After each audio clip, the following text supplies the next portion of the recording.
A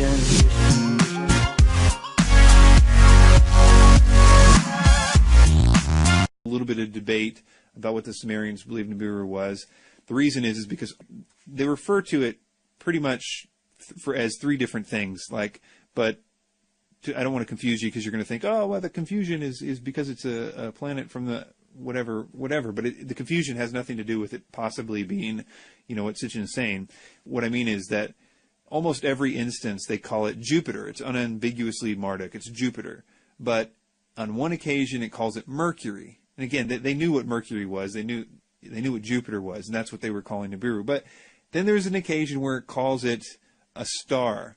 And the way it speaks of it, it seems as if they're talking about a pole star, which, of course, if you know anything about precession, our North Star, the reason it's the North Star is because of the way precession is right now, but it won't always be the North Star. It'll continually change. So Heiser takes the view that it is probably a pole star because of the way they speak of it. And like I said, it's there every year. But I don't want to go into too much detail because it's really just unnecessary. What you need to know is that it has nothing to do with 3,600 years. It has nothing to do with the Anunnaki. It never speaks of it as like a planet that's beyond Pluto. I mean, at the very least, it's what they knew to be Jupiter and what they knew to be Mercury. So it's a complete fabrication on that stuff. And you can look at Heiser's paper on that for much more detailed information about what I just talked about. Okay, so the idea, of course, about Planet X, and this depends on who you're hearing it from, Marshall Masters says that by 2012, we're going to see 2 suns in the sky. So he thinks this is a binary star system. Now, one of the things that the guy always says is that NASA believes 80% of the universe is binary stars. And that's true. I mean, that's like the one true thing the guy says is, yeah, there are mostly binary star systems. Binary star systems are essentially 2 suns per solar system. Sometimes they have their own planets for each star and stuff like that, but there's lots of different variations. And yeah, we are unique if we're not, but not that unique. Like 20% don't have binary star systems. So it's not like we're really unique. But yeah, we are a little unique if we don't have a binary star. And NASA and other scientists, they still haven't discounted the possibility that we're part of a binary star system. But the difference between everybody else and Marshall Masters, or anybody else that kind of believes this way, is that when they speak of us possibly being a binary star system, they're speaking of it being anywhere from 25,000 to 95,000 AU, that's Earth to Sun distances, away from us. I mean, that's an amazingly far distance from us. And, of course, it would have to be that far distance for it to go unnoticed. And that brings me to my next point. And we'll talk about nemesis more and what that means here in a second. My next point is, I talked a lot about this in the last episode, so I will only briefly touch on it, is lack of gravitational effects. If there was a supermassive or even just kind of massive object even approaching our solar system, we would know it. I have a little bit more information about what I was talking about last time. With amateur astronomers and everybody else, they know the planets are where they're supposed to be because of the consistency of our solar system. Everything's doing what it's supposed to be doing in our solar system. That's why astronomy programs are perfectly accurate. That's why when NASA sends a satellite to intercept a comet and all this other stuff that it does that seems like impossible, it all works because everything's doing what it's supposed to be doing, essentially. Planets are where they're supposed to be based on their mass and other, laws of planetary motion and stuff like that. Now, I talked a little bit about the history of that before, and I'll mention it briefly.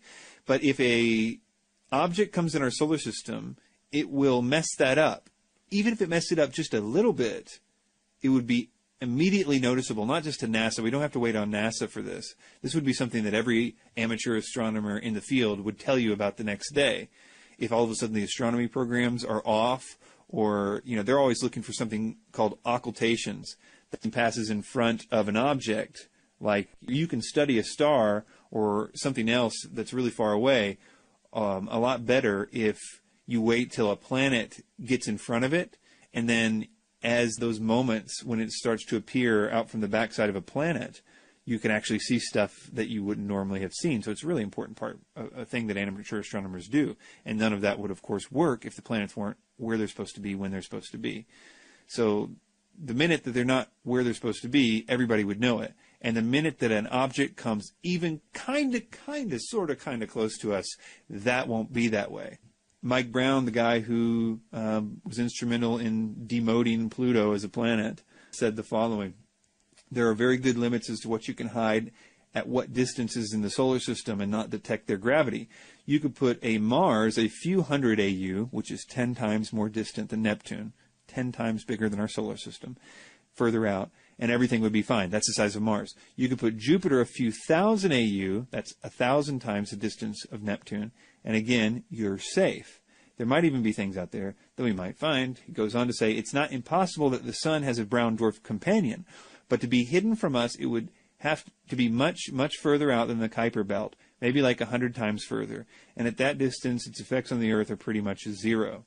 Now, a brown dwarf star in our near solar system, there have been models of this, I think I talked about it last time, of this thing coming in our solar system, what it would do to our planets and stuff like that. It's amazing. We wouldn't be saying stuff like, oh, you know, the sun is getting hotter. We would be saying, hey, our calendars no longer work and everything is going crazy. And that's before it even gets that close to us. So I just want to really, really reiterate that this thing would be extremely noticeable, even if you take all the theory. Anybody that has a Planet X theory has to do this thing first. They have to explain why nobody can see it, why you can't hear, smell, taste, touch, why it's invisible to every known possible thing. And so they come up with all kinds of theories, some of which we'll talk about in a minute. But the main thing they can't and don't have an answer for is why can't we feel it? Because the gravity is the thing that would do it, even if you gave them that it was somehow invisible. And of course, if this thing is as big as it's supposed to be, it would be occulting stars behind it, even if it was black and had no light, which is altogether impossible anyway. But especially if it's a brown or red dwarf, yeah, they're dim at certain distances, but when they're close, they're like a star. So, yeah, if this thing is close, not only would it be bright, but I'll even give them, okay, let's just say it's not bright for some ridiculous reason, it would still be blocking out a whole bunch of stars if it was close. And so some people say, it's coming from the south, you see. All the planets are going around the ecliptic, okay, which the ecliptic is a flat, if you just, the middle of the sun is the ecliptic, and all our planets are basically not exactly right on the ecliptic. They're actually on various, but they're basically more or less on the same plane, orbiting the sun, except for Pluto, which has a slightly irregular orbit. And so they say, no, it's not on the ecliptic. It's going, in a sense, in an up-down way, a perpendicular to the ecliptic. And so it's going to come at us from the South Pole, and we'll talk about the South Pole telescope. Even if it was doing that, it's not going to escape the gravity effects of the sun. I mean, that's like an elementary point of Newton's laws of gravity, that a sphere will act gravitationally act in all its directions, not just on the ecliptic. The reason why things, orbit in the ecliptic ultimately is because they orbit to each other's center of their mass. It's such a common thing that even if you look at galaxies, you'll notice that they are all in disks. Even after, of course, all this time, they are orbiting in a disk-like shape. You don't see a big ball of a galaxy. They're in a disk. That's because that's how things do that.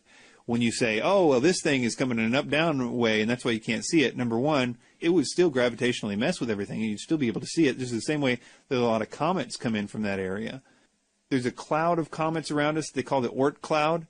And then there's another band of comets called the Kuiper belt. The Kuiper belt's like about a light year past the sun or something like that.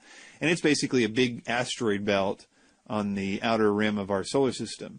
It's orbiting the ecliptic. But then the Oort cloud is just basically like that, a big cloud around our solar system kind of thing. They will get kicked in, and when they get kicked in, they come at us in all kinds of weird orbits and stuff like that, or weird trajectories, I guess you could say.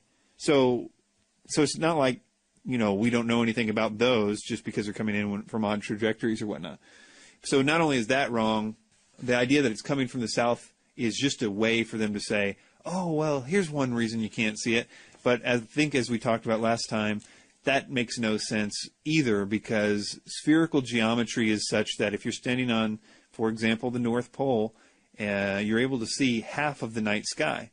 It's not exactly perfect, but if you're standing other places on the Earth, if you have a flat terrain, you can, throughout the course of the entire night, you'll be able to see half of the night sky, more or less, give or take.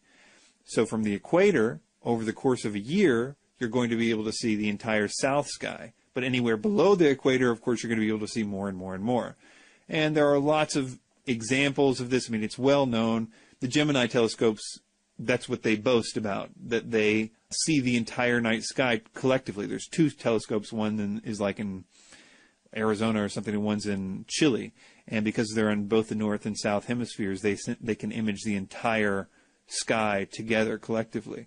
And so you don't hide anything by putting it on the South Pole. The South Pole, of course, is the South Pole telescope is the big thing. You know, the government's trying to hide it from you. But if the government's trying to hide it from you, they have a really funny way of showing it, because they built this massive, expensive telescope that is completely worthless for imaging dwarf stars or planets or stars or anything else. They built this great, extremely expensive telescope that doesn't even operate on infrared.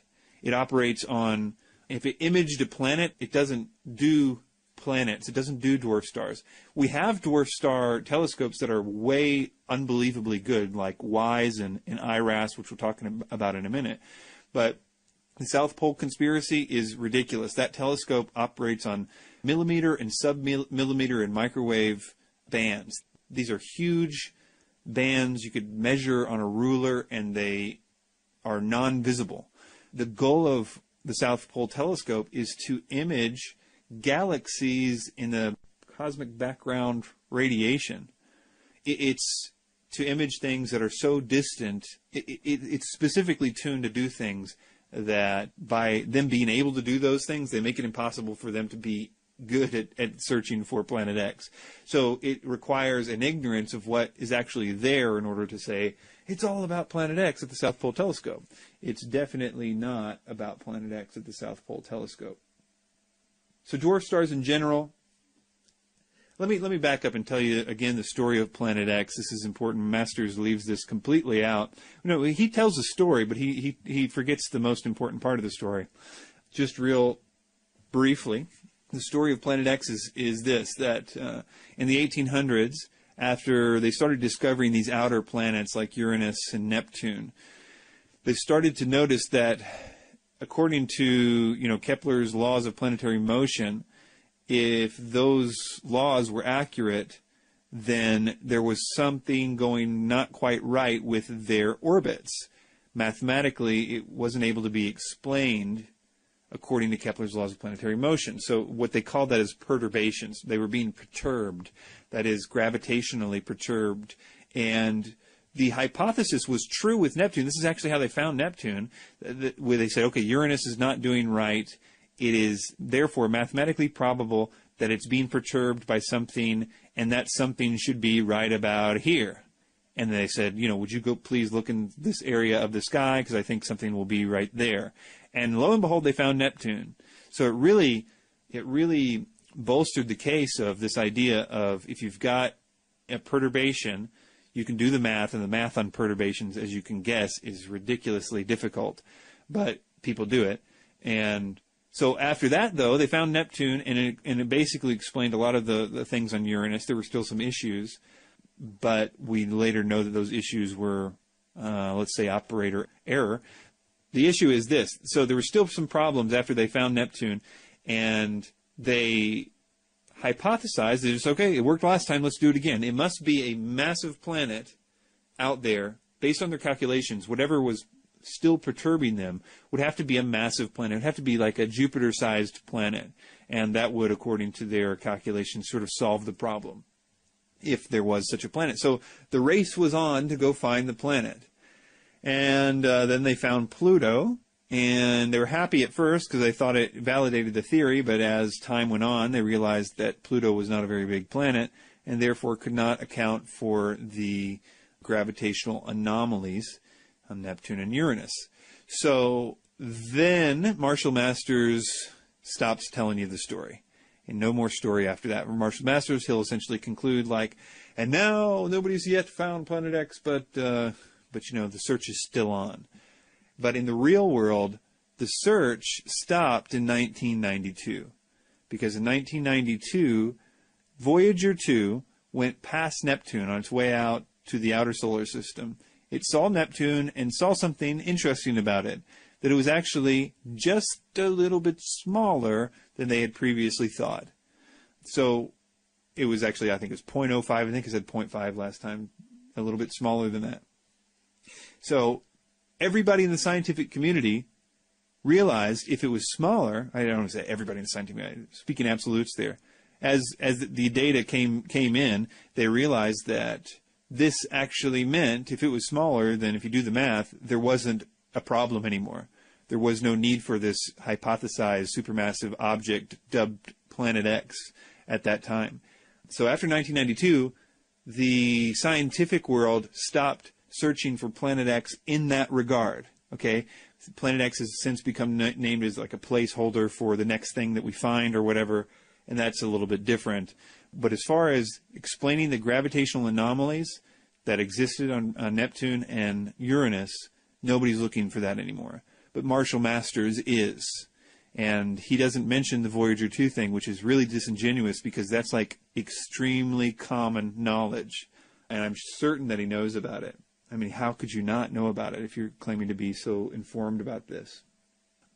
Okay, so moving on to the Nemesis theory. You may have heard a lot about Nemesis, and I've often wanted to dig into Nemesis to see exactly what was going on with it. And I was surprised to see how kind of silly the idea was. I mean, essentially, the guy who proposed that Nemesis, that is to say, a potential star companion of our star, a binary star, which again is not a weird thing. Scientists are open to the possibility, but it would have to be extremely far out in order to make sense of why we... anyway, I'll get into that as I talk about this. The reason why it was proposed is because of a perceived cycle of mass extinctions in the geological record, which seem to occur more often at intervals of about 26 million years. So there was this belief that, according to the geological record, every 26 million years, not 1,000, we're not talking about the precession here. We're talking about a totally different periodicity of the 26 million year cycle that was believed to be an extinction event every 26 million years. First of all, that was even just one of many things that essentially would try to solve that problem.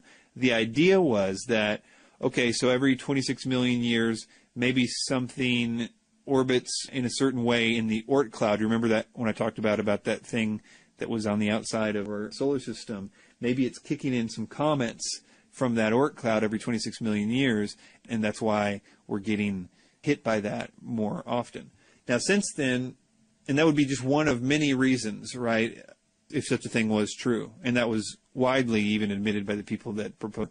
There was a study a year before that one that says this, that's by Merlo and Bambach, found strong evidence in the fossil record confirming the extinction event periodicity originally claimed by Roppen and Sepkoski in 1984, but at a higher confidence level and over a time period nearly twice as long. Okay, so now the people in 2010, before the ones that said there was no periodicity, that was statistical artifacts, before that, the people said, okay, yeah, there is some kind of periodicity, but it's twice as long. So that would indicate twice as long orbit. One of the big things that people say about Nemesis, why it can't be true, like the scientists say, okay, like this is what the guy came under heat because he said it was a 95,000 AU, which is 1 light years away. Anything in an orbit of that far away from the sun is so close to the breakaway, what do they call it, the breakaway distance or something like that, of the sun's gravity. I mean, you're just so close. It's such a weak gravity at that point that you're just so close to being out of there. So they said nothing at that could have a regular orbit because it's such a weak gravitational field at that distance. The orbit would be so weak it could never be consistent, certainly not 3,600 years, as Sitchin said. But anything that far away, especially like Nibiru, would be so vulnerable to every sort of influence because of such a weak thing. To say that it was a regular orbit is I'm getting a little off topic here. But what I want to say about this is that what most people have discounted Nemesis now is because of WISE. WISE is the second-generation infrared telescope that specifically searches for brown and red dwarf stars, and if there was anything in our solar system or close, it would have found it. Now, the jury's still out with WISE because it still needs a little bit of time to collect some data. They take multiple this thing literally takes pictures of the entire sky, like the entire known infrared sky. So there's a lot of data to go through. But what we do know is there's nothing big close. But they still don't rule out the possibility that there's a brown dwarf companion star, but it would be one of those really distant ones. I mean, there's nothing close, but maybe it's one of the distant ones. But they won't know for sure until the other data is compared. Essentially, they need to have two pieces to compare with to see which one's moving. But to make a long story short, there's nothing close. And if they are, WISE will find it. And WISE is the second generation of something, an infrared telescope, one of which is a really big problem for Marshall Masters' theory, IRAS, in '83. Let's talk about IRAS. I don't know how he never mentions this, but he actually just says that Planet X was spotted, and this is all over his website. It's in every one of his videos. He mentioned something about, oh yeah, IRAS, was reported in the Washington Times that they found Planet X and stuff like that. And that is such a plane on the ignorance of people about that. And we're going to talk about the crux of his theory here as we get into it, the solar stuff, because that's where it all falls apart for him. But this idea of IRAS taking a picture of Planet X and there being a big cover-up about it is so wrong. What happened is in when IRAS was the first thing that NASA put out there that was going to do infrared. So it was going to see stuff that nobody had ever seen before. Nobody really knew what to expect. What's going to happen when you look at the sky in infrared? Nobody knew until the data came back from IRAS. When IRAS came back with the data and they looked at it, there was these big anomalies. Of course, everything is an anomaly at that point, right? You're looking at these things, and in a press conference, they asked these scientists, what could these anomalies be? And the guy said something, paraphrasing, like, I don't know. We don't know yet. It could be anything from a 10th planet to a distant galaxy. Something very, very similar to that. The Washington Post, however, ran with the 10th planet idea, forgot about the distant galaxy part of it, and said, scientists say 10th planet found, and here's the picture, or whatever. So Washington and other news agencies picked it up. So that's where it gives it validity. The Washington Post reported that they took a picture of it based on this guy's saying this at a press conference. I mean, he's tried to, as much as possible, say what had happened, but people won't listen to the guy that want this to be Planet X. But here's the issue. You can now go and check. Look, you can see the follow-up data. They took much better pictures of this area with much better equipment, much more detailed pictures of just that to figure out what the anomalies were. And they found out it was what they call an ultra-luminous infrared galaxy. These are galaxies. You've probably seen these pictures of like these things giving birth to stars. They're really amazingly beautiful pictures and stuff like that. If a galaxy is birthing a bunch of stars, it gives off this ridiculous amount of infrared. And so it's dubbed an ultra-luminous infrared galaxy. Of course, it's new because it's infrared, so it's one of these things that we now know exist as a result of looking at the sky in infrared. That's what it is. Everybody knows it. Nobody thinks that that's a planet. Nobody thinks it's a planet except for Marshall Masters, I should correct. To say that if somebody comes up and says, oh yeah, Washington Post reported on it and they took a picture of it, then you just tell them that they don't know what they're talking about. So, the crux of the matter with Masters is this. He basically says Planet X is really close now. I mean, 2 suns are going to appear in the sky next year. This thing is on its way. He thinks it's going to come between, I think, Mars and Jupiter. So we're talking inner solar system object. He says it's the size of Jupiter, which in itself is a blunder because no binary star is going to be under 15 Jupiter sizes. I mean, that's the smallest brown or red dwarf that we've ever heard of. There is a belief that they can get as low as 11 to 13 times the size of Jupiter because it needs to be at least that size to be able to produce the things that happen in brown and red dwarf stars in terms of the internal fusion and stuff like that. So the idea that it's the size of Jupiter is ridiculous, but I'll just go ahead and whatever, give it to him. And so let's say he knows somehow that it's the size of Jupiter, whatever. Even if it's the size of Jupiter, we'll just go with that and say that he believes that this thing is going to come between the Earth and, Mars and Jupiter. If it's that close, and it came at a regular interval, it's going to do more than, the asteroid belt and the planets are so stable, if it makes no sense if every 3,600 years an object came that close. The asteroid belt would not be stable. The asteroid belt is ridiculously stable. The planets are ridiculously stable and will continue to be so. They wouldn't be like this. We would be continually in flux if every 3,600 years something just barreled into our galaxy like that. We're not looking at the results of that. And you could just do models about that. But my point is not about that. My point is that the guy says that all this is happening, and the thing that he calls perturbations, how the only effects is, as far as Masters seems to suggest that we're going to get from this, is that a planet coming that close will mess with the sun somehow, a mechanism he fails to describe ever, which is unfortunate because it's like the crux of his everything that he says is about the sun. Somehow he's invented a mechanism in which this object coming this close does things to the sun, causes more coronal mass ejections, solar flares, solar heat, all these things. The sun goes crazy, and it's by virtue of the sun going crazy that it messes with the Earth and the other planets and causes earthquakes and causes all this stuff as a result of the sun doing it to us for the most part. Pole shifts and everything is because Planet X comes close to the sun, makes the sun do stuff to us. Are you with me? So he calls these perturbations. In this context, when you talk about perturbations, you talk about the gravitational effects that this Jupiter-sized object would have on the asteroid belt and the surrounding planets and everything else. But in light of any of that, which would absolutely crush his theory, he's got to come up with a new version of perturbations. His version is the idea that perturbations means the weather on Mars is getting different. And so essentially Mars, if you will, is being perturbed because the sun is getting hotter and it's making the polar ice caps melt. And I could get into a lot of the debates about whether that's actually happening on Mars or anywhere else or whatever, or I guess not a debate of whether it's happening, but what it's a result of, their local weather or, solar heat is a whole nother situation. But I don't want to go there because I don't really know a whole lot about it. I can debunk it a different way just as easily. The thing that really kills Marshall Masters' idea is solar cycle 24. We are in solar cycle 24 right now.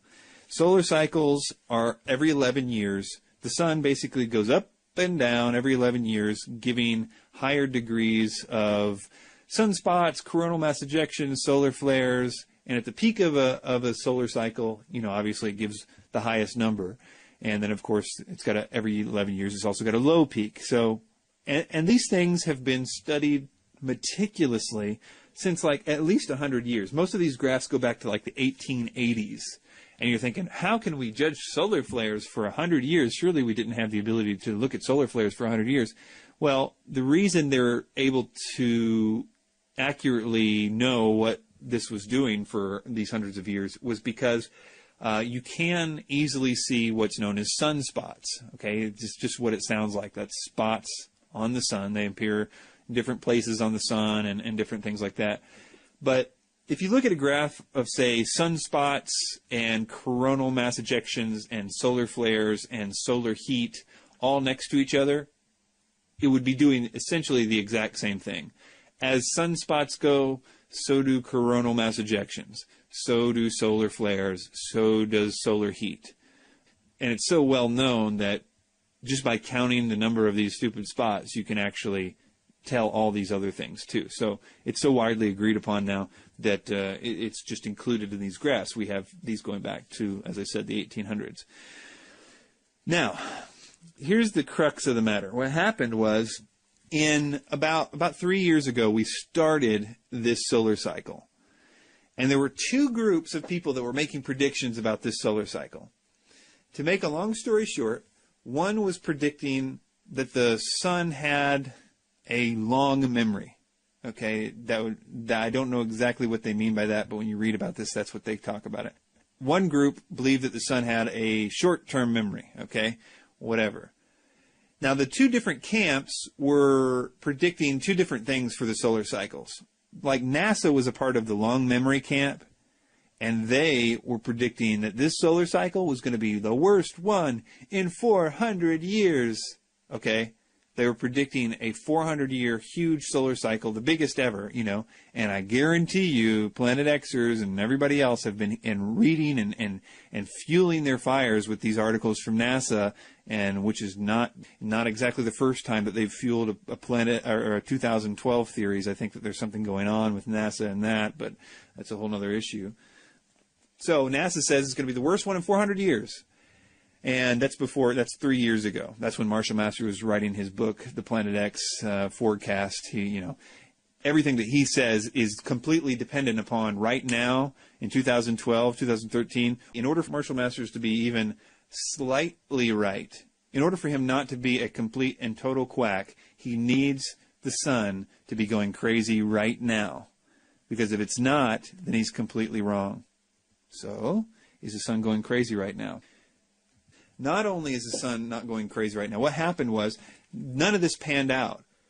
Basically, the crowd that said it was going to be a low number won the day.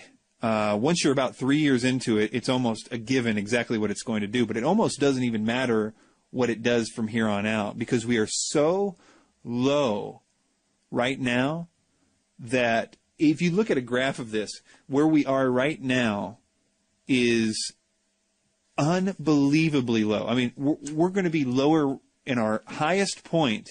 I mean, even if you give it the benefit of the doubt where it's going to be kind of high this year, it's still going to be the lowest in 100 years. We are so far below the average. It's not ridiculously below the average. I don't want you to say, "Oh, well, but maybe it's causing the reverse." Well, no, it's just below average. It's not ridiculously below average or whatever, but it's below the average. And that you can see this in every graph, whether it's solar heat or coronal mass ejections or whatever. People are always saying, "Look at the solar flare; it's proof of this." There's always going to be solar flares, big ones, small ones, whatever. And if you're watching them consistently and you say, "Wow, that was a big one today," yeah, but if you were watching it in one of these, big solar cycles, you would be having a much more exciting time. Yeah, there's solar flares all the time. There's big ones, small ones, whatever. But there was a lot more and a lot different years. Do you know what I'm saying? I mean, we're looking at nothing of what was supposed to happen. Now the camps, NASA included, it's a high solar maximum this year. Nobody does, and actually they learned a lot about, I've actually seen the presentations of them sort of admitting this. Okay, we learned a lot this time. We know now a little bit more how to predict this stuff and whatever. And they learned something really specific about this solar cycle, so they say, that's important. And that will keep them from making the same mistake that they made. I'm not sure it was a mistake, but whatever. So, to make a long story short, the camps that think this is going to be a big solar cycle are gone. And the data is as crystal clear as you can get. This is, if Planet X is supposed to be messing with the sun, and the sun's supposed to be melting the caps and stuff like Marshall Masters always says, look at all the planets warming up. If the planets are warming up, if the planets are doing all this stuff because of the sun, then the question I have to ask Mr. Masters is, by what mechanism are they warming up? Because total solar irradiance is way down. Like the heat of the sun is way, way, way down. Like it was so much higher ridiculously much higher in the 2000s, 90s, 80s, 70s, 60s, the 50s. Solar irradiance was easily double what it is right now. Okay, and so in sunspots and everything else. And if there's more coronal mass ejections in the last 50 years by half than there is right now, and there's more solar flares, at least half more than there is right now, and the sun was that much hotter, what secret way is the sun now doing all this stuff that supposedly Planet X is causing? Is it a mystery new way in which the sun is causing all these things to happen? Because it's certainly not because it's getting hotter. It's certainly not because it's got more solar flares or sunspots or anything. So I'm open. Tell me exactly how this is happening. Okay, so there's something. The Kuiper Belt Cliff is something that Masters says exists, and it does exist. It basically is.